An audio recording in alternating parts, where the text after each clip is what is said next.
सभी वीएलई संभवतः जो हमने मेल किया था अभी वो हैं जो कि पिछले 3-4 महीने के अंदर आप लोगों की मशीन या तो स्टार्ट हुई होगी या आप काम शुरू करने जा रहे होगे। हो सकता है कि कुछ लोग 4 महीने से काम कर रहे हो, तो कुछ लोगों का अभी L2 होके आया है रिसेंटली। ठीक है, तो आप लोगों को थोड़ा सा कुछ एक बेसिक गाइडलाइन बतानी है, उसके रिगार्डिंग ये बीसी रखी गई है। पहली चीज़ तो जो आप लोग अभी डिस्कस भी कर रहे थे, तो सबसे पहले तो हमें ये ध्यान रखना है कि यूसीएल में अब जो आधार यूसीएल जिस पे काम कर रहे हैं आप, हम लोग केवल अब mobile number, address, email ID और डॉक्यूमेंट अपडेट, ये 4 चीज़ों पे ही काम कर पा रहे हैं। हम ना तो किसी का नाम सही कर सकते हैं, ना किसी की डीओबी सही कर सकते हैं, ना जेंडर सही कर सकते हैं। नया आधार तो हम बना ही नहीं पाते थे, ना बायोमेट्रिक कर पाते थे। ठीक है, तो पहली चीज़ ये क्लियर कट है कि हम केवल मोबाइल नंबर अपडेट कर पाएंगे, एड्रेस अपडेट कर पाएंगे, मेल आईडी अपडेट कर पाएंगे। और साथ में अभी पिछले कुछ एक समय से यूआईडीआई ने जो लोग जिनके आधार 10 साल से पुराने हो गए हैं, तो डॉक्यूमेंट अपडेट जो एक प्रोजेक्ट है उस पर काम करा रहा है यूआईडीआई कि सभी 10 साल से पुराने आधार धारकों को अपने पीओआई और POA ID address proof update कराने की ज़रूरत है, तो वो करेंगे हम। ठीक है, तो ये चीज़ हमें ध्यान रखनी है।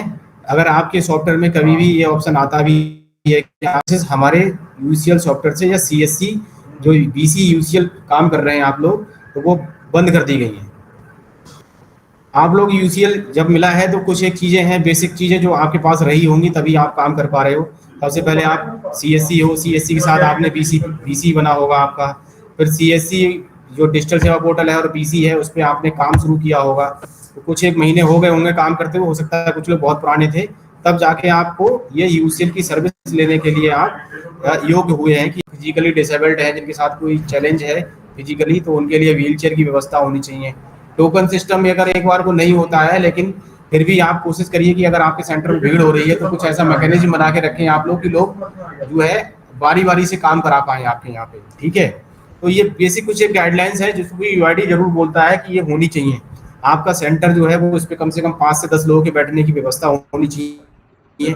ऐसा ना हो कि कई बार जो है हम लोग विजिट करते हैं फिजिकल सेंटर, तो बहुत छोटे छोटे सेंटर मिलते हैं। ठीक है, तो सेंटर पे एटलीस्ट 4-5 लोग एक बार हम बैठ पाए, ऐसा सेंटर आपका होना चाहिए। आपके सेंटर पे सीसीटीवी कैमरा जरूर लगा हो। जितने भी ये यूसीएल सेंटर्स हैं, आप बैंकिंग पे काम कर रहे हो तो बैंकिंग भी अपने आप में एक सरकारी और लीगल प्रोजेक्ट है। फाइनेंशियली वहाँ पे भी चीज़ें होती हैं, वित्तीय लेन देन करते हो आप लोगों के साथ में, तो किसी के साथ कभी कोई फ्रॉड हो जाए या कुछ हो जाए तो उसको जो है ट्रेस आउट करने के लिए, रिकॉर्ड करने के पर्पज से आपके सेंटर पे सीसीटीवी कैमरा बहुत जरूरी है। जिससे कभी कभी अगर कुछ जांच होती है, इन्वेस्टिगेशन होती है, तो वो सीसीटीवी कैमरा है वो आपको बचाव का काम करेगा। इसीलिए यूआईडी ने बोला है कि सीसीटीवी कैमरा आपके सेंटर पे जरूरी है। साथ में जिनका भी आप काम कर रहे हो उन रेजिडेंट का आप रजिस्टर जरूर मेंटेन करें कि आपने किसका क्या काम किया, कितने रुपए चार्ज किए। ठीक है, आपके सेंटर जहाँ पे खुला हुआ है, अगर जिस सेंटर में आप काम कर रहे हो उसमें ही उसके आसपास कहीं पे जो है वॉशरूम वगैरह इस तरह की जो चीजें हैं वो होनी चाहिए, जिससे कि कभी किसी को जरूरत पड़े तो वो उस सर्विस को ले पाए। तो ये चीजें हैं जो कि आपको थोड़ा सा अपने सेंटर, क्योंकि आप जो और हमारे नॉर्मल सेंटर्स हैं सीएससी सेंटर, उनसे अलग हैं, और जहाँ पे कि यूआईडीआई की कुछ एक बेसिक गाइडलाइन है उसके अकॉर्डिंग हमें काम करना होता है। बाकी आपको यूसीएल मिल गया, यूसीएल मिलने के बाद भी कुछ एक चीजें हैं जो कि आपको विशेषतः ध्यान देनी है, क्योंकि अक्सर देखा गया है जब यूसीएल मिल जाता है ना, तो यूसीएल मिलने के बाद में ज्यादातर वीएलईज का थोड़ा सा रुझान जो डिजिटल सेवा की पोर्टल की सर्विसेज हैं या बैंकिंग है उनसे कम हो जाता है। आप समझ रहे होंगे कि आज की डेट में हमारे पास केवल मोबाइल नंबर, एड्रेस अपडेट ही रह गया है। तो ज्यादातर बीएलई अभी जो रिपोर्ट देखते हैं हम लोग, अभी आप बात भी कर रहे थे, मैं सुन रहा था कि अरे अब तो इस पे ही रह गया, कोई आता ही नहीं कराने। तो अब ये जो सर्विस है ना, एक एड ऑन सर्विस रह गई है। इसको आप सोचे कि इनकम कर लेंगे हम इससे, हाँ, या बहुत बड़ा कोई बेनिफिट हम जो है इकोनॉमिकली अपना स्ट्रॉन्ग कर लेंगे अपने आप को, तो वो चीज़ पॉसिबल नहीं है अब। इसीलिए आपको जो डिजिटल सेवा की और सर्विसेज हैं उन पे काम करते रहना जरूरी है, बैंकिंग की सर्विसेज पे काम करते रहना जरूरी है। और ये जो बात हम लोग कई बार आप देखते हो ग्रुप में लिखते हैं या आपको बोलते हैं ना, तो वो केवल हम अपनी तरफ से नहीं, डिजिटल सेवा पे आप लोग बिजली के अलावा पैन कार्ड की सर्विसेज है हमारे पास में, पीएम विश्वकर्मा है, हाँ, इसके अलावा अभी आपने देखा पीएम सूर्या की जो सर्वे हो रही थी वो आप कर सकते हो, उस पर काम, लाइफ इंश्योरेंस है, हेल्थ इंश्योरेंस है, एनपीएस है, सीएससी ग्रामीण स्टोर हमारी एक सर्विस है जिसके थ्रू आप लोगों को भी, जैसे गर्मी है तो लोग जो है ऑनलाइन परचेज कुछ करना चाहें तो उस तरह की चीजें कर सकते हैं आप लोग। तो कहने का मतलब ये है कि आपको जो ये सर्विस मिली है आधार, आपको केवल इस पे डिपेंड नहीं रहना है और आपको ये सोच के काम नहीं करना है कि मैं तो यूसीएल से ही जो है कमाई करूंगा और किसी चीज पे काम नहीं करूंगा। क्योंकि अब वो समय नहीं है कि आप सोचें कि दिन भर में 50-100 लोग आपके पास में मोबाइल नंबर या एड्रेस अपडेट कराने आएंगे। 2 4 5 10 ट्रांजेक्शन एक यूसीएल बीएलई कर पा रहा है, जो हम देख रहे हैं जिस तरह से अभी। तो आपको जरूरत है कि डिजिटल सेवा की सर्विसेज पे आप अपने सेंटर की ब्रांडिंग, अपने सेंटर पे ये सारी डिस्प्ले रखिए। एटलीस्ट 8 से 10 सर्विसेज आपकी डिजिटल सेवा पोर्टल की आपके पास में लिखी होनी चाहिए आपके सेंटर पे, और आपको याद होनी चाहिए, जिससे कि लोग आपके यहाँ पे काम कराने आए। साथ में आपको जो बैंकिंग मिली हुई है उस बैंकिंग पे आप रेगुलर काम करें, क्योंकि ये सब चीजों पे काम करोगे ना तो आपके सेंटर फुटफॉल बना रहेगा। जिन सेंटर्स पे ये 2 3 4 ट्रांजेक्शन होते हैं या जो लोग बोलते हैं ना कि मेरे यहाँ पे कोई काम ही नहीं आ रहा, उसके पीछे कहीं ना कहीं हम खुद जिम्मेदार होते हैं। हम अपने सेंटर की पहचान ही नहीं करा पा रहे हैं लोगों को कि हम क्या क्या कर सकते हैं। तो एक बेसिक सी चीज है, हम लोग जो काम कर रहे हैं वो लोग आपके यहाँ काम कराने आते हैं। कोई आपके यहाँ पे चीनी चाय पत्ती तो खरीदने आता नहीं होगा। क्यों नहीं आता? क्योंकि आपके यहाँ पे उसका डिस्प्ले ही नहीं है, वो दिख ही नहीं रही है। आप अपने सेंटर पे अगर चाय चीनी ये सब चीज रखना शुरू कर दोगे ना तो लोग वो भी लेने आएंगे। तो इसलिए आप जो चीज आपके पास में अवेलेबल है उसकी ब्रांडिंग जरूर रखिए, उनको डिस्प्ले करिए कि यहाँ पे ये भी काम होता है। ये बताने का मेरा पर्पज सिंपल सा इतना है कि आप जब इस तरह से काम करेंगे तो आप अननेसेसरी जो ओवर चार्जिंग की चीजें हैं कि 50 की जगह 100 रुपए लेते हैं, स्टैटिक आईपी का खर्चा जो है आपको निकालना है, तो ये इससे नहीं निकल पाएगा आज की डेट में। अगर आप सोचें कि केवल यूसीएल आधार से मैं कर लूंगा तो वो पॉसिबल नहीं है। आपको यूसीएल तो एक एड ऑन सर्विस हो गई, इसके सारे लोग आपके यहाँ चल के आ रहे हैं इसको देख के कि अरे यहाँ आधार से संबंधित कुछ काम होता है। तो ये चीज हमें ध्यान देनी है कि हम यूसीएल पे तो काम करें ही और साथ में डिजिटल सेवा की अदर सर्विस पे काम करें, बैंकिंग पे काम करें। आप किसी भी अनजान व्यक्ति को अपना सेंटर पे जो लैपटॉप यूज कर रहे हैं आधार के लिए, कोशिश करिए कि केवल उस पर आधार का काम करें, और उस आधार वाले सिस्टम को आपको किसी भी कीमत में किसी भी अपने साथी बीएलई को भी रिमोट पे नहीं देना है। वो हो सकता है कुछ आपको सेटिंग करने के पर्पज से कुछ रिमोट पे लेना चाह रहा हो, लेकिन आपको नहीं देना है, क्योंकि बहुत सारी चीज़ें जो है फील्ड से आ रही हैं कि यूसीएल जैसी सॉफ्टवेयर में भी कुछ मेल प्रैक्टिसिंग हो रही है, और वो नोटिस में आई है यूआईडीआई की। यूआईडीआई लगातार उस पर एक्शन ले रहा है, लोग सस्पेंड हो रहे हैं, फिर उस पर पेनल्टी भी इम्पोज हो रही है। आप लोग इतना इन्वेस्टमेंट करके इतनी मेहनत से अपना सेंटर बनाते हो, लैपटॉप खरीदते हो, आईरिस खरीदते हो, फिंगरप्रिंट खरीदते हैं, स्टैटिक आईपी आपने लिए, लगभग 1 लाख रुपए खर्च करते हैं आप, और जरा सी भूल है आप कुछ या फिर किसी के थोड़े से लालच में आके आप लोग जो है इस तरह की चीज़ों में इन्वॉल्व हो जाते हो, तो फिर सेंटर बंद होता है, पेनल्टी लगती है ना, तो बड़ा दिक्कत होती है। आपको भी दिक्कत होती है, हम लोगों के लिए भी दिक्कत वाली बात है। सेंटर जब आप लोग चला रहे हैं, अपना ऑपरेटर सिंक करते हैं, तो ऑपरेटर सिंक करते समय ऑपरेटर सेंटर नेम भरा जाता है, सेंटर नेम। तो सेंटर नेम में आपको सीएससी आधार डेमोग्राफिक अपडेट सेंटर ही भरना है। उसमें आप लोग कई बार बालाजी कंप्यूटर, लक्ष्मी कंप्यूटर, ये फोटो स्टेट, वो फोटो स्टेट, इस तरह का भरते हैं, उसमें कुछ नहीं भरना है। आपको सेंटर नेम में केवल सीएससी आधार डेमोग्राफिक अपडेट सेंटर ही भरना है। ये जो पेजेस मैं आपको दिखा रहा हूँ स्क्रीन पे, आप इसका स्क्रीनशॉट भी ले सकते हो, ये काम में आएंगी चीजें जो मैं आपको बताना चाह रहा हूँ। ठीक है, सेंटर नेम आप लोग चेक कर लेना, जब ऑपरेटर सिंक कर रहे हो तो क्या भर रहे हो, कुछ गलत भर रहे हो तो ये चीज भरनी है वहाँ पे, चेंज कर लें आप लोग, चेंज हो जाता है। ये नहीं कि एक बार भर दिया तो वही फ्रीज हो गया। सेंटर के बाहर अंदर आपके रेट लिस्ट और जो आपके डॉक्यूमेंट की लिस्ट है वो जरूर लगा के रखें अंदर, जैसे कि जो रेजिडेंट आपके यहाँ काम कराने आ रहे हैं, हालांकि आप लोग केवल एड्रेस अपडेट ही कर रहे हो, तो एड्रेस अपडेट जो पीओए होते हैं, प्रूफ ऑफ एड्रेस, उससे संबंधित जो डॉक्यूमेंट की लिस्ट है वो आपके सेंटर में जरूर लगी हो, जिससे कि रेजिडेंट को बताने में आपको सुविधा हो कि मैं ये डॉक्यूमेंट नहीं ले रहा हूँ तो इसकी वजह क्या है, क्योंकि आप अपनी मर्जी से कोई काम नहीं कर रहे हैं, यूआईडीआई की गाइडलाइन के अनुसार आप काम कर रहे हैं। तो यूआईडीआई की जो अप्रूव्ड डॉक्यूमेंट की लिस्ट है, उस डॉक्यूमेंट की लिस्ट में अगर वो डॉक्यूमेंट लेके आया है तब तो आपको काम करना है, अदरवाइज आपको काम नहीं करना है। ठीक है, उसको सजेस्ट करना है कि भाई मैं ये डॉक्यूमेंट नहीं ले पाऊंगा क्योंकि ये यूआईडीआई की डॉक्यूमेंट की लिस्ट है, ये आपका डॉक्यूमेंट उसमें आता ही नहीं है। तो फिर वो आपको समझाने में भी उसको आसानी होगी और वो समझ जाएगा, और फिर दूसरा डॉक्यूमेंट जो भी लेके आ पाएगा तभी काम कराएगा। आप चूंकि नए बीएलई हैं, हो सकता है कुछ बीएलई पुराने हैं, तो वो आपके जिले में हम लोगों ने हर जिले में एक यूसीएल का व्हाट्सएप ग्रुप बनाया हुआ अलग से। हो सकता है आप डिजिटल से डीएस के ग्रुप में जुड़े हो या किसी और ग्रुप में जुड़े हो अपने जिले के, लेकिन यूसीएल के ग्रुप में नहीं जुड़े हैं, तो अपने डिस्ट्रिक्ट मैनेजर से बात करके यूसीएल व्हाट्सएप जो ग्रुप होता है यूसीएल वाले ग्रुप में जरूर जुड़ जाएं, क्योंकि समय समय पे जो भी अपडेट या जानकारी हम लोग देते हैं, हम लोगों की तरफ से जाती है, तो वो उस ग्रुप में ज़रूर डालते हैं हम। अगर आप उस ग्रुप में नहीं रहोगे तो जो जानकारी है वो आप तक तुरंत नहीं पहुंच पाएगी। ठीक है, तो आप लोग अपने डिस्ट्रीब्यूटर से बात करके, जो डीएमबीसी आपके ज़िले के हैं, यूसीएल ग्रुप अलग से चल रहा है हर ज़िले में, उसमें ज़रूर अपने आप को शामिल करवा लें। जब सेंटर वगैरह विजिट होते हैं या यूआईडी की टीम आती है या डिस्ट्रिक्ट मैनेजर्स हमारे जाते हैं या हम लोग जाते हैं, तो भाई आप लोगों को सेंटर विजिट करने में सपोर्ट करना होता है। कहीं कहीं से ये शिकायतें पाई जाती हैं कि लोग जब सेंटर विजिट के बारे में पता लग जाता है तो सेंटर बंद करके चले जाते हैं, उस एरिया के लोग ही गायब। या बोलते हैं कि भाई अपना आईडी कार्ड दिखाओ। चलो कोई बात नहीं, आपने आइडेंटिटी पूछने की कोशिश की, क्योंकि फील्ड पे भी ये चीज़ें हैं कि जो लोग अनऑथराइज हैं वो भी घूमते हैं कि मैं यूआईडी से आया हूँ, अच्छी बात है, लेकिन उसके भी पूछने का एक तरीका होता है। तो जो भी अधिकारी आपके यहाँ पे अगर कोई आके बताता है कि मैं यूआईडी से आया हूँ या सीएससी से आया हूँ, तो उससे थोड़ा सा आप पोलाइटली कुछ भी अगर चीज़ पूछने की कोशिश कर रहे हैं तो बात करें। ठीक है, उसको सीधे स्ट्रेट फॉरवर्ड मना नहीं करना है, या ऐसा आपको व्यवहार नहीं शो करना है कि आप उसका जो है विरोध कर रहे हैं जांच में।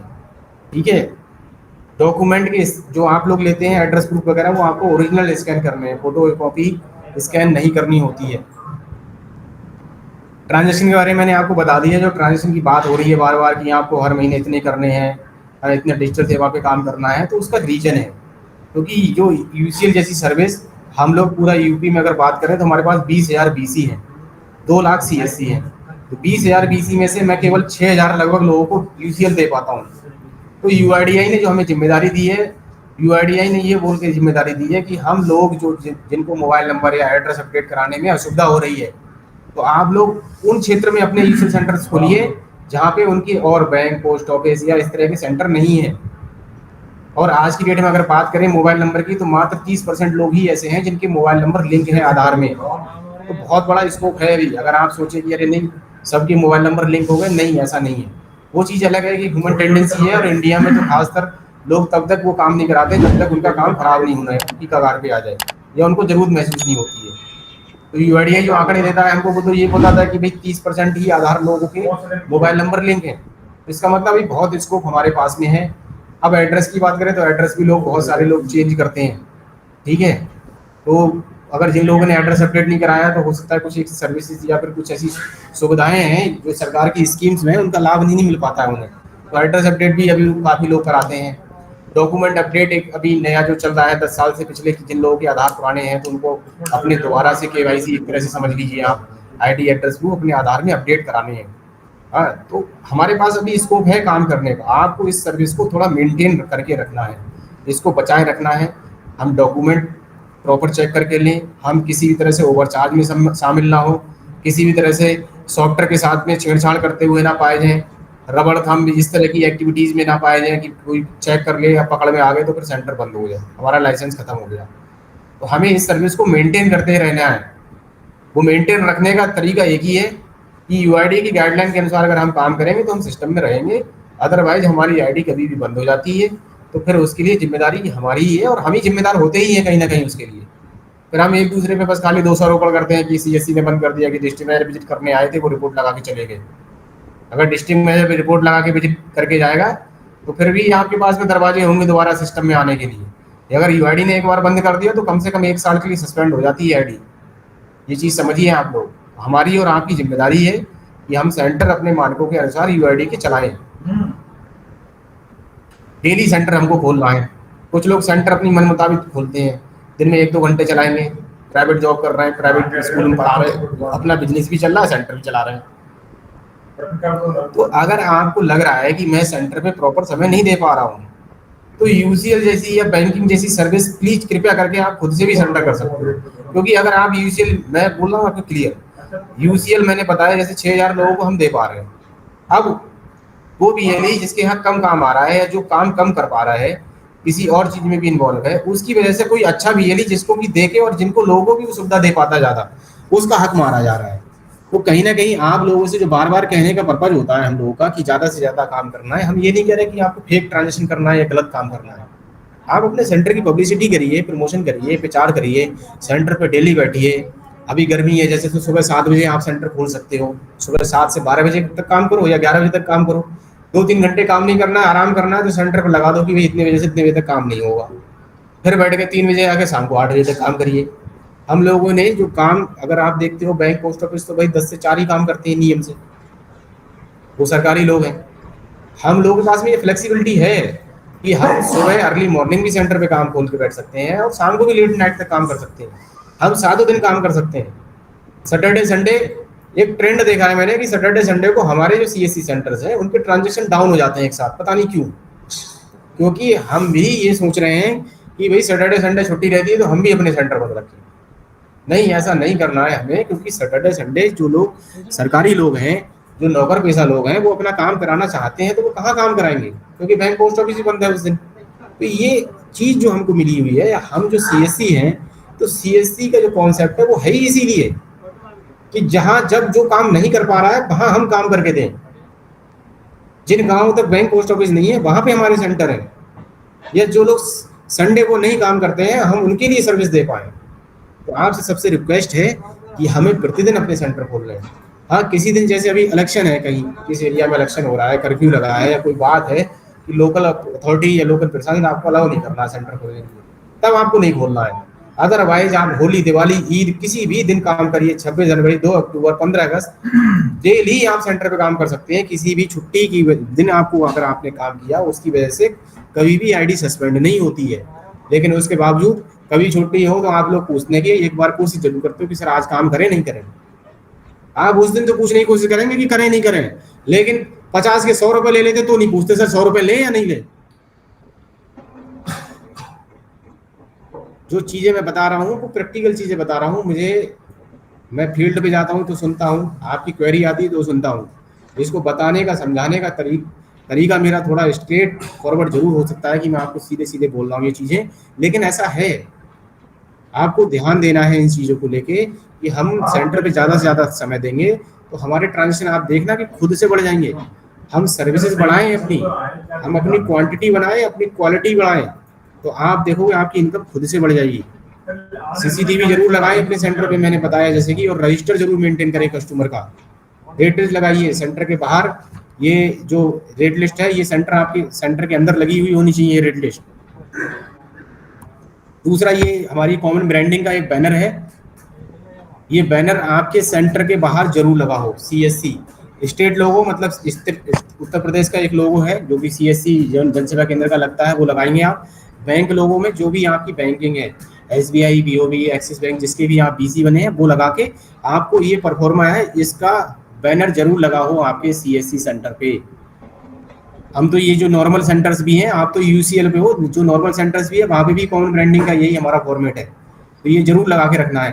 भाई हमने लैपटॉप लिया, हमने स्टैटिक ऐप पैसा खर्च किया, हमने आयरिस खरीदी, हमने फिंगर खरीदी, हमने लाखों लाख रुपए लगा लिया, लेकिन हम 2000 रुपए अपने सेंटर की ब्रांडिंग के लिए खर्च नहीं करते हैं, उसमें कंजूसी करने की कोशिश करते हैं। आप अपने सेंटर की ब्रांडिंग करोगे ना तो आपका खुद का प्रचार प्रसार ही है ना भाई, उसमें तो जो दिखेगा वही तो बिकेगा। जो दिखेगा ही नहीं, पता कैसे लगेगा कि यहाँ पे आधार संशोधन भी होता है, आधार संशोधन केंद्र भी है। फिर तो लोग सब कोई नॉर्मल सेंटर्स खुले हुए हैं, ऑनलाइन कैफे, दुकानें खुली हुई है, वही समझते हैं और चले जाते हैं बैंक पोस्ट ऑफिस में काम कराने, क्योंकि उनको लग रहा है बैंक पोस्ट ऑफिस में काम हो रहा है अब तो आधार का। प्लीज सभी से रिक्वेस्ट है कि आप लोग ये कॉमन ब्रांडिंग, ये रेट लिस्ट, और जो पीछे मैंने अभी कुछ बातें आपको बताने की कोशिश की, ये थोड़ा सा जरूर ध्यान में रखते हुए काम करेंगे तो आप पाएंगे कि भाई आपके सेंटर पे सही में तरीके से काम हो रहा है और कोई भी रेजिडेंट आपके यहाँ पे कंप्लेन करके नहीं आ रहा है, संतुष्ट होके जा रहा है।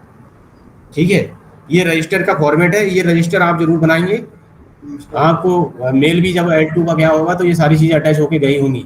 ये रजिस्टर आप लोग हमारा जो CSC ग्रामीण ई स्टोर एक एप्लीकेशन है उसके माध्यम से भी ऑर्डर कर सकते हैं। अगर वहां से ऑर्डर करेंगे तो एक जो रजिस्टर है उसमें एक यूनिफॉर्मिटी रहेगी, ठीक है ना। नहीं तो पाया क्या जाता है, जब रजिस्टर मांगो किसी का तो पता लगा उसमें रजिस्टर में मोबाइल नंबर की जगह आधार नंबर लिख रहे हैं। आधार नंबर तो कहीं लिखना ही नहीं होता है। आपको आधार नंबर छोड़िए, आधार की जीरोक्स या हार्ड कॉपी किसी भी तरह की कोई भी चीज अपने सेंटर पे नहीं रखनी रेजिडेंट की। आपको जो रजिस्टर का फॉर्मेट बताया गया है इसी फॉर्मेट में आपको अपना रजिस्टर मेंटेन करना है, या आप वेल एंड गुड ये होगा कि आप CSC ग्रामीण ई स्टोर ऐप है जो हमारी, वहां से रजिस्टर ऑर्डर कर लीजिए, जिससे कि आपको समझने में या रजिस्टर को मेंटेन करने में कोई दिक्कत नहीं होगी। 2-3 रजिस्टर अपनी सुविधा अनुसार आप 3 का 5 का उसमें दिया हुआ है, वो आप ऑर्डर करके अपने सेंटर में मंगा सकते हैं। इससे क्या होगा, जो हमारे सेंटर्स हैं वो, और लोगों के centre, bank, post office, UID खुद फीडबैक देता है हम लोगों को। जब आपके सेंटर विजिट होते हैं तो हम लोगों तक फीडबैक आती है कि हाँ सीएससी के सेंटर हम विजिट करने जाते हैं, वहाँ पे ये चीज़ें मिलती हैं। तो उससे क्या है ना, हमारे जो थोड़ी सी रेपुटेशन है या हमारी जो इमेज है ना वो थोड़ी सुधरेगी। हेल्पलाइन नंबर है यूआईडीआई के 1947, और उसकी मेल आईडी है help@uidi.gov.in। ये आपको भी अच्छे से पता होनी चाहिए और अपने सेंटर पे डिस्प्ले करके रखें कि अगर किसी को कोई शिकायत, कोई सुझाव या अपना वो जो एनरोलमेंट करा के गया है उसका स्टेटस पता करना है तो वो कर पाए। ये चीज़ें इसलिए होती हैं ज़रूरी। नहीं तो होता क्या है, अभी कोई आपसे मोबाइल नंबर लिंक करके जाएगा, उसका काम हो ना हो, लेकिन वो हर दूसरे दिन आपसे आके पता करता है। आप बता दोगे उसे कि बंदा कोड 7 को पता कर लेना आपका स्टेटस, तो वो घर पे बैठ के भी कर सकता है। 1947 टोल फ्री नंबर है, कोई पैसे भी नहीं लगने हैं उसके। तो ये चीज़ थोड़ा सा आप लोग ध्यान रखें, और आपको ये मेल आईडीज और ये वेबसाइट्स के बारे में खुद तो जरूर ज्ञान होना चाहिए। सॉफ्टवेयर बाईपास या क्लोनिंग जो होती है तो उसका एक मेन जो कारण होता है वही होता है कि कभी भी अगर आप अपना सिस्टम रिमोट पे देंगे किसी भी अनजान, या मैंने बोला ना आप कोई जानकार भी, ये नहीं भी है आपका साथी, तो कृपया करके उसके साथ में किसी भी तरह से आप इन्वॉल्व मत होइए, ना उसको अपना सिस्टम रिमोट पे दीजिए। आपको अगर वो कोई गलत तरीके से एनरोलमेंट या आधार अपडेट करने के लिए बोल भी रहा है ना, तो आपको बिल्कुल नहीं उसमें शामिल होना, बताना है हम लोगों को कि सर वो ऐसे बोल रहे थे कि ऐसे ट्रांजेक्शन बढ़ जाएंगे आपके। अगर आपने थोड़े से लालच में आके उसके साथ में आप शामिल हो गए ना, तो फिर दिक्कत होगी आपके लिए, और पेनल्टी लगेगी और सस्पेंड भी होगी आईडी। उससे सीएससी का नाम भी खराब हो रहा है। कुछ केसेस आ रहे हैं लगातार, ऐसे इस तरह की चीज़ें आ रही हैं फील्ड से, तो उससे क्या हो रहा है ना, बार बार हम लोगों पे एक क्वेश्चन मार्क हो रहा है। हम लोग पहले डीओबी नेम ये सब करते थे, वो कहीं ना कहीं जो है मार्केट में आप देख रहे हो कि किस तरह से बर्थ सर्टिफिकेट बन रहे हैं, क्या चीज़ें हो रही हैं, तो वो चीज़ें हटाई भी इसीलिए गई हैं क्योंकि उन डॉक्यूमेंट्स में थोड़ा सा फ्रॉडलेंट एक्टिविटी होने के चांसेस ज़्यादा थे। वो डॉक्यूमेंट भी और अपने आप में भी, अब इतने समय से आधार बन रहा है और इतना लंबा समय, इतनी लंबी विंडो दी यूआईडीआई ने अपने आधार को सही कराने के लिए, उसके बावजूद भी लोग अपना नाम क्यों चेंज कराने की कोशिश कर रहे हैं बार बार, या डीओबी क्यों चेंज कराने की कोशिश कर रहे हैं बार बार। सबसे ज्यादा उसी में गड़बड़ी है, तो इसीलिए वो गड़बड़ी वाली चीज हम लोगों से हटा दी गई कि जाने अनजाने में हमसे वो गलती ही ना हो। एड्रेस और मोबाइल नंबर है, आप इस पे काम करिए, इसमें एरर के चांसेस भी कम है, और इस पे पेनल्टी भी, जब एरर के चांसेस कम है तो फिर एरर एरर नहीं होगी, गलती नहीं होगी, तो पेनल्टी भी नहीं लगेगी। बस इसको मेंटेन करने का एक ही तरीका रखे रहने का है कि हम पैसे ना ले ज़्यादा किसी, 50 रुपए पे काम करें। कोई प्रिंट वगैरह निकाल के देते हो तो भाई उसका पैसा बाद में लेना है जब उसका काम हो जाए, और उसका भी 30 रुपए निर्धारित शुल्क है कलर कॉपी करके प्रिंट करने के लिए। डॉक्यूमेंट्स एड्रेस प्रूफ में आप लोग क्या क्या ले सकते हो, ज़्यादातर चीज़ें आपको पता ही होंगी। आप पासपोर्ट ले सकते हो, राशन कार्ड ले सकते हो, वोटर आईडी कार्ड ले सकते हो।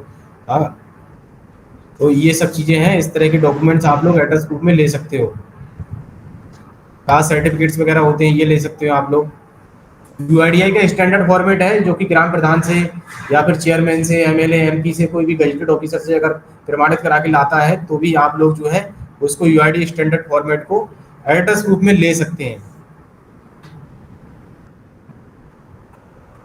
ये सब दिया हुआ है एड्रेस प्रूफ में, वो स्टैंडर्ड फॉर्मेट आप लोग ले सकते हैं।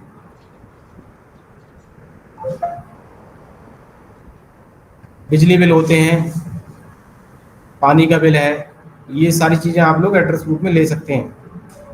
मोबाइल नंबर, ईमेल आईडी के लिए कुछ डॉक्यूमेंट की जरूरत ही नहीं होती है, तो फिर वहाँ तो कोई दिक्कत ही नहीं है। इसके अलावा एचओआई पेज आप लोग जो है परिवार का कोई भी मुखिया, जैसे मान लीजिए मैं हूँ, मैं आज की डेट में लखनऊ रहता हूँ, मैं अपनी पूरी फैमिली लेके दिल्ली शिफ्ट हो गया, तो मैंने अपना तो आधार वहाँ पे, हो सकता है मैंने प्रॉपर्टी खरीद ली या फिर मेरे डिपार्टमेंट की तरफ से कोई भी जो है डॉक्यूमेंट मेरे पास में था, मैंने अपना आधार चेंज करा लिया एड्रेस, लेकिन मेरे घर में मेरी वाइफ है, मेरे बच्चे हैं, उनका भी मुझे एड्रेस अपना चेंज कराना है, मेरे भाई हैं, तो वो मेरे अगर आधार में जो एड्रेस है मैं कराना चाहूँ तो इस डिक्लेरेशन को भर के एचओआई बेस्ड आप लोग वो परिवार का मुखिया अगर ये डिक्लेरेशन देता है तो अपने घर परिवार के लोगों का एड्रेस चेंज करा सकता है। इसके साथ में कोई और डॉक्यूमेंट की जरूरत नहीं है। इस तरह से डॉक्यूमेंट को भरना होता है, ये डिक्लेरेशन होती है। ठीक है, इसमें जो है परिवार का मुखिया आई, उसका नाम लिखा जाएगा, उसका एड्रेस लिखा जाएगा, उसका आधार नंबर, और नीचे वो जिसको डिक्लेयर कर रहा है उसकी डिटेल भरी जाती है कि वो किसको कर रहा है, उसके साथ क्या रिलेशन है, उसकी वाइफ है, क्या है, जो भी है। ये जो डिक्लेरेशन है इसको थोड़ा सा ध्यान देते हुए यूज करना होता है। कोई भी फेक जानकारी देके, पता लगा वाइफ नहीं है फिर भी वाइफ बोलते हुए और उसको कराने की अगर वो कोशिश करेगा तो इसमें पॉइंट नंबर 3 में स्पष्ट लिखा हुआ है आधार एक्ट जो 2016 है, उस आधार एक्ट 2016 के अनुसार उसमें दिया गया है कि भाई अगर वो गलत जानकारी देते हुए उसका एड्रेस अपडेट कराने की कोशिश करेगा तो वो उसका तो रिजेक्ट हो ही जाएगा, साथ में जो कर रहा है, जिसको यूज कराने की कोशिश कर रहा है, उसका भी आधार सस्पेंड कर दिया जाएगा। तो जो भी लोग इस तरह की डिक्लेरेशन लेके आते हैं तो उनको बताते हुए आप लोगों को ये डिक्लेरेशन यूज करनी है, करानी है। अब बात कर लेते हैं थोड़ा सा डॉक्यूमेंट अपडेट। डॉक्यूमेंट अपडेट जो मैं आपको बता रहा था कि आप लोग जैसे मोबाइल नंबर हो गया, एड्रेस हो गया। तीसरी चीज़ है आपके पास में केवल डॉक्यूमेंट अपडेट, जिसके जिस पे काम करके आप लोग अपने ट्रांजेक्शन बढ़ा सकते हैं। डॉक्यूमेंट अपडेट है क्या?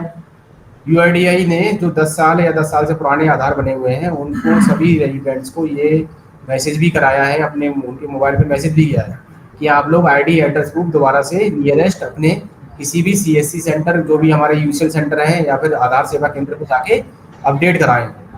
वो खुद से करते हैं तो उनके लिए फ्री ऑफ कॉस्ट है, लेकिन अगर वो सेंटर पे आके कराते हैं आपके सेंटर पे या किसी बैंक पोस्ट ऑफिस में जाके, तो उसकी निर्धारित शुल्क 50 रुपये रखा गया है।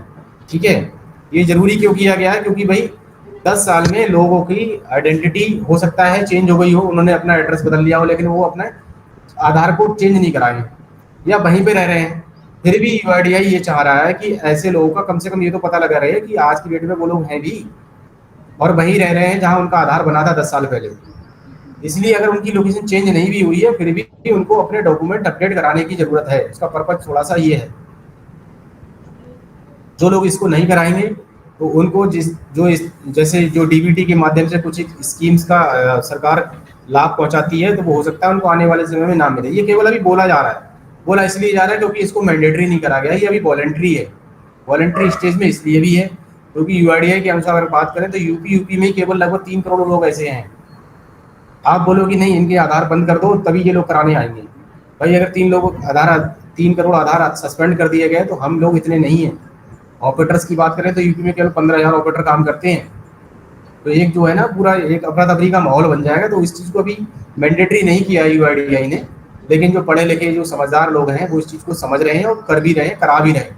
लोगों ने खुद से ही किया है, खुद फ्री ऑफ कॉस्ट अगर घर पे बैठ कर पाते हैं जो लोग, जिनके पास इंटरनेट है, मोबाइल वगैरह चलाते हैं।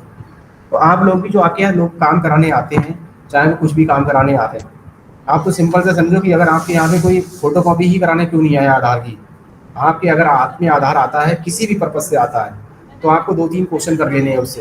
भैया ये आधार आपका है, कब बना था, क्या इसे मोबाइल नंबर लिंक है, नहीं है तो उसको सजेस्ट करो कि ये मोबाइल नंबर लिंक करा लो। एड्रेस यहीं रहते हो जहाँ पे ये आधार है, नहीं है तो एड्रेस अपडेट करने के लिए सजेस्ट करो।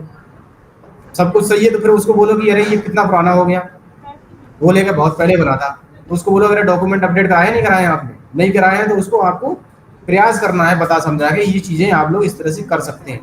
करते कि हम लोग कोई फोटो कॉपी कराने आए, आधार की कराने आ रहा है, दिन भर में हमने 10 आधार कार्ड की फोटो कॉपी करी, वो अपना आधार कार्ड की फोटो कॉपी आप उस पर डिपेंड होगी 2 रुपये या 5 रुपये जो भी लेते होगे आप फोटो कॉपी के, वो आ रहे हैं आपके पास में। नहीं, आपको साथ में उस आधार के बिहाफ पे आप और भी क्या कर सकते थे।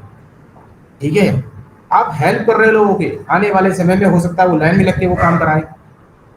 वो पहले से करा के रखा होगा तो बोलेगा बाद में और लोगों को भी, अरे यार वो तो सही, उन्होंने हमें उस दिन राय दे दी, हम तो कराए हैं, अब तुम लाइन में लगे हो। ठीक है ना। तो ये चीजें हैं थोड़ा सा, इससे क्या होता है ना, थोड़ा हेल्पिंग नेचर जो है लोगों को पता लगता है। आप कोई गलत काम तो नहीं कर रहे भाई, कहीं और भी जाएगा तो भी पैसे देके ही कराएगा, वो फ्री में तो होना नहीं है। चाहे मोबाइल नंबर है या एड्रेस अपडेट होना है। और डॉक्यूमेंट अपडेट की बात करें तो उसका भी यूआईडीआई ने चार्जेस बोला हुआ है।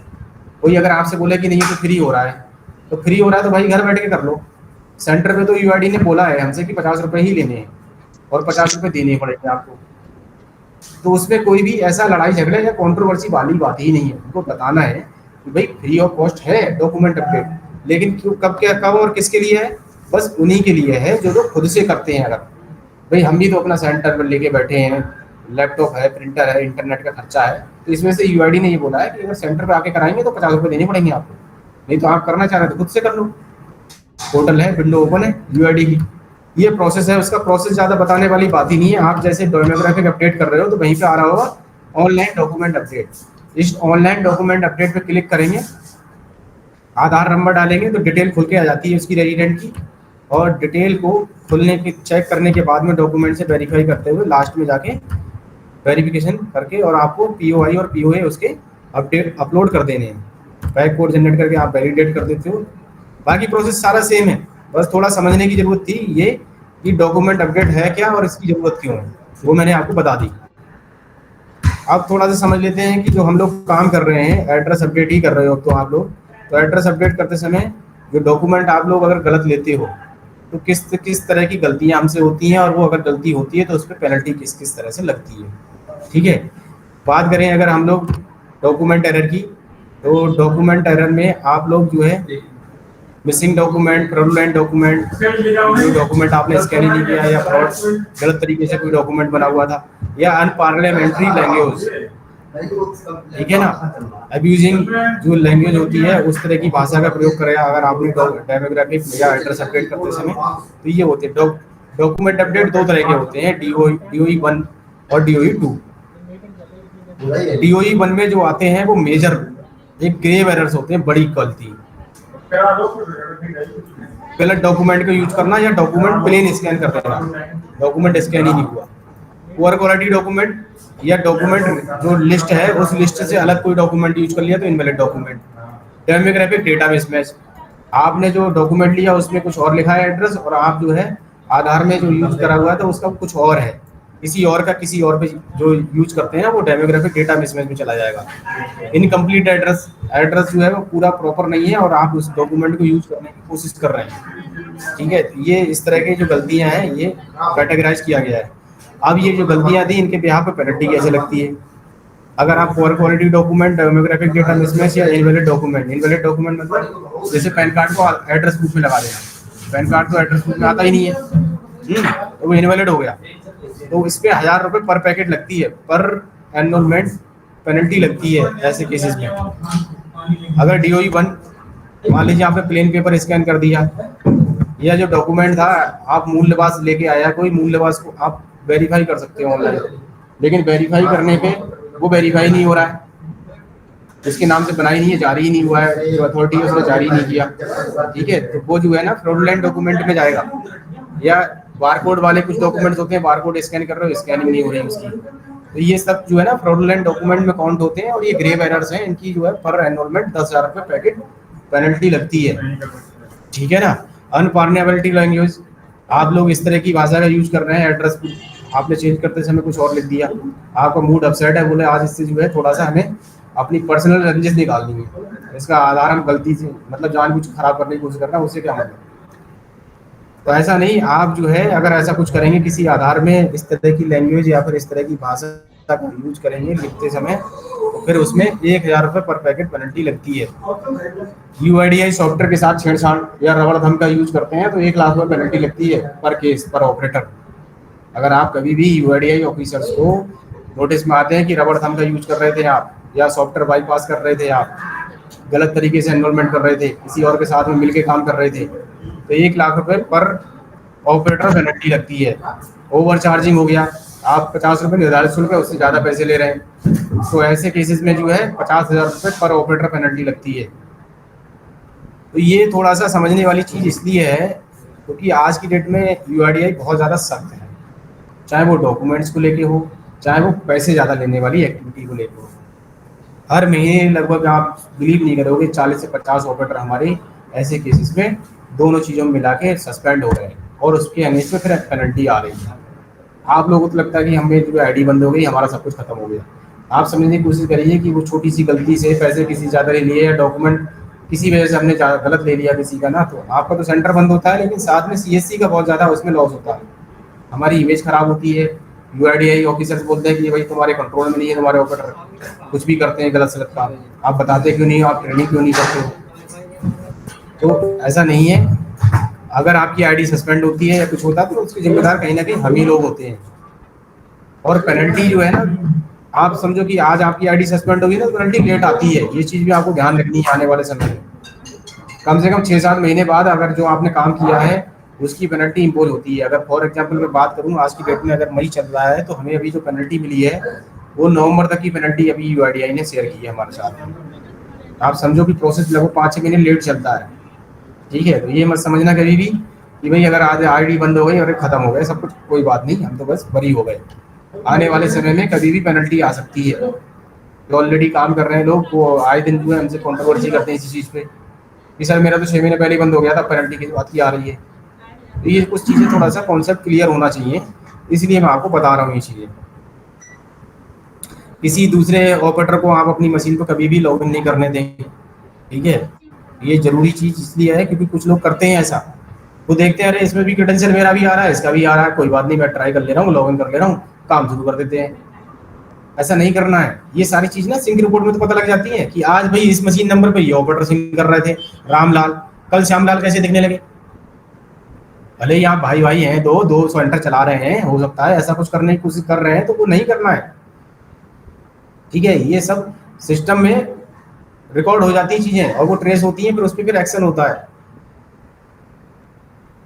हम लोग आपस में एक दूसरे की आंखों में धूल झोंक सकते हैं या धोखा दे सकते हैं, लेकिन सिस्टम को बेवकूफ नहीं बना सकते ना।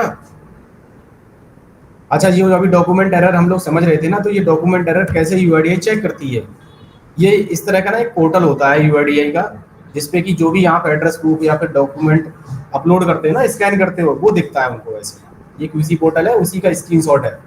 आपने मान लो कोई भी स्टैंडर्ड फॉर्मेट लिया, यहाँ देख रहे हो आप ना, ये स्टैंडर्ड फॉर्मेट, यहाँ पे ये गोल घेरा किया हुआ है, यहाँ पे ना प्रूफ किसी ने व्हाइटनर लगा के इसमें एडिटिंग की है, व्हाइटनर लगाया गया है। उनको लग रहा होगा अरे ये तो दिखेगा ही नहीं, लेकिन क्यूसी टीम जो है इसको जूम कर करके देखती है, स्पष्ट दिख रहा है यहाँ पे व्हाइटनर लगा हुआ है। ये देखिए यहाँ पे भी ये चीज़ है, व्हाइटनर लगा है, यहाँ व्हाइटनर लगा है, चालू कर दिया। यहाँ पे डेट, जो डेट होती है यूआईडी स्टैंडर्ड फॉर्मेट अगर आप यूज कर रहे हैं, स्टैंडर्ड फॉर्मेट की स्क्रीनशॉट मैं आपको इसलिए दिखा रहा हूँ क्योंकि अब आप यही डॉक्यूमेंट ऐसा है जिसमें गलतियां करते हैं, फिर आप बोलते हैं अरे हम तो वो प्रधान जी वाले लगा रहे थे इसलिए हमारे रिजेक्ट हो रहे थे, या प्रधान जी वाले तो हम लगाते ही नहीं है, वो रिजेक्ट होते थे पहले। ऐसा कुछ नहीं है। आप प्रधान, ग्राम प्रधान का स्टैंडर्ड फॉर्मेट प्रमाणित करा हुआ ले सकते हैं, लेकिन इसमें कुछ एक बारीकियां हैं जो कि आपको ध्यान देनी है। टॉप से लेके बॉटम तक, टॉप का मतलब जहाँ पे ऊपर यूआईडी स्टैंडर्ड फॉर्मेट में डेट का कॉलम होता है, उस डेट से लेके नीचे जहाँ तक सिग्नेचर हो रहे हैं वो सारे पॉइंट पे आपको चेक करना ढंग से, क्योंकि डेट में तो किसी तरह की ओवर राइटिंग नहीं है। कई बार तो वो डेट ही खाली छोड़ देते हैं, डेट भरी नहीं गई। भाई प्रधान जी के यहाँ तो आपको पता है ना किस तरह से वेरीफाई करते हैं। आप प्लेन पेपर भी ले जाओ ना तो भी प्रधान जी मोहर लगा के दे देंगे, गेट के बाहर आएंगे, गेट पे खड़े खड़े स्टैम्प और मोहर साइन किया, अरे लाओ कहाँ पे क्या साइन करना, बस कर दिया। लेकिन आपको तो समझना है ना, ये डॉक्यूमेंट आधार एड्रेस अपडेट हो रहा है उसका, तो ये उसका एड्रेस प्रूफ बनने जा रहा है, ये तो आप डोमिसाइल समझ लो उसका।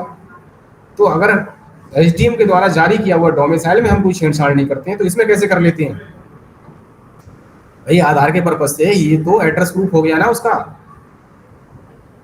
एड्रेस प्रूफ है तभी तो उसका एड्रेस हम चेंज कर पा रहे हैं आधार में। तो आपको इसको थोड़ा सा अच्छे से चेक करना है कि इसमें किसी भी तरह की कोई भी छेड़छाड़ करी हुई नहीं हो। ये देखिए यहाँ पे भी इन्होंने व्हाइटनर लगा के चेंज करने की कोशिश, यहाँ व्हाइटनर लगा हुआ है, स्पष्ट दिख रहा है, ये व्हाइटनर लगा हुआ है। तो इस तरह से whitener, clued, over writing, cutting करे हुए स्टैंडर्ड फॉर्मेट या जो डॉक्यूमेंट वो लेके आ रहा है एड्रेस प्रूफ, वो हमें यूज नहीं करने हैं। कई बार लोग आधार कार्ड ही स्कैन कर देते हैं, आधार कार्ड तो किसी चीज़ में यूज ही नहीं होता। जो सर्टिफायर होता है, जैसे ग्राम प्रधान होते हैं, तो ग्राम प्रधान की डिटेल नीचे भरी हुई होना बहुत जरूरी है, उनका नाम, उनका पता, उनका डेजिग्नेशन वो क्या है, और मोबाइल नंबर। यहाँ देखिए मोबाइल नंबर ही नहीं भरा हुआ है, इनकम्प्लीट है ये। विलेज पंचायत हेड जो है मुखिया, उसका मोबाइल नंबर नहीं पड़ा है, जब वहाँ पे कॉलम दिया है तो वो भरा होना चाहिए। जो भी सर्टिफायर है, यूजिंग अथॉरिटी है, उसकी पूरी यहाँ पे डिटेल होनी चाहिए। इन्हीं गलतियों की वजह से ये रिजेक्ट होता है। फिर हम बोलते हैं अरे प्रधान जी वाले रिजेक्ट हो रहे हैं, प्रधान जी वाले रिजेक्ट नहीं हो रहे, प्रधान जी द्वारा प्रमाणित किया गया स्टैंडर्ड फॉर्मेट सही नहीं था, सही से उसे प्रमाणित नहीं किया गया, सही से भरा नहीं था, इसलिए रिजेक्ट होता है वो। बैंक की पासबुक, ये जो ई पासबुक होती है ना, ये अलाउ नहीं होती है। बैंक मैनेजर के द्वारा फोटो लगी हुई, प्रमाणित की हुई बैंक पासबुक ही अलाउ होती है। ये देखिए मैं बता रहा था ना, डेट खाली छोड़ी हुई थी स्टैंडर्ड फॉर्मेट, ये कोई किसी का था, सब कुछ सही था, लेकिन स्टैंडर्ड फॉर्मेट में ऊपर डेट वाला कॉलम ही खाली था, क्योंकि भाई ये डेट ही तो उसकी वैलिडिटी को वो करेगी, जस्टिफाई।